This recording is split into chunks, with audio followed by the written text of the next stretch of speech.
ఇంట్లో స్వీట్స్ కావాలంటారు కానీ చేసేది ఎవరు? నేనే. ఈరోజు గులాబ్ జామ్ ట్రై చేద్దాం అనుకుంటున్నాను. చూద్దాం ఎలా వస్తుందో. ఇలా డవ్ పర్ఫెక్ట్గా రావడానికి మిల్క్తో మిక్స్ చేద్దాము. కాచి చల్లార్చిన పాలైతే చాలా బాగుంటాయి. ఇలా ముద్దగా కలిపి పెట్టుకోండి. తర్వాత చిన్న చిన్న బాల్స్లో చేసి పెట్టుకోండి. ఇలా పర్ఫెక్ట్గా రావడానికి కొంచెం గీ అప్లై చేసుకొని చేస్తే చాలా బాగుంటుంది. తర్వాత ఒక ప్యాన్లోకి ఆయిల్ తీసుకోండి. మీడియం హీట్ అవ్వగానే దాంట్లోకి మనం చేసిన బాల్స్ వేసేసుకోవడమే. ఇలా కొంచెం 1 సెకండ్ ఆగితే మనకి గోల్డెన్ బ్రౌన్ కలర్లో వచ్చేస్తాయి. అప్పుడు తీసి పక్కన పెట్టేసుకోవడమే.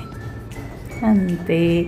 అలా తీసి ఇలా మిగతా బాల్స్ అన్నీ కూడా చేసి పెట్టేసుకోండి. ఇప్పుడు మేము వీటన్నింటినీ సిరప్లో వేస్తున్నాం. అదే ఇలా వేయగానే మనకి పక్కా హోటల్ స్టైల్లో రావాలనిపిస్తుంది. చూద్దాం మన లక్ ఎలా ఉందో. ఫైనల్లీ అనుకున్న దానికంటే చాలా బాగా వచ్చింది. Thank you. సబ్స్క్రైబ్.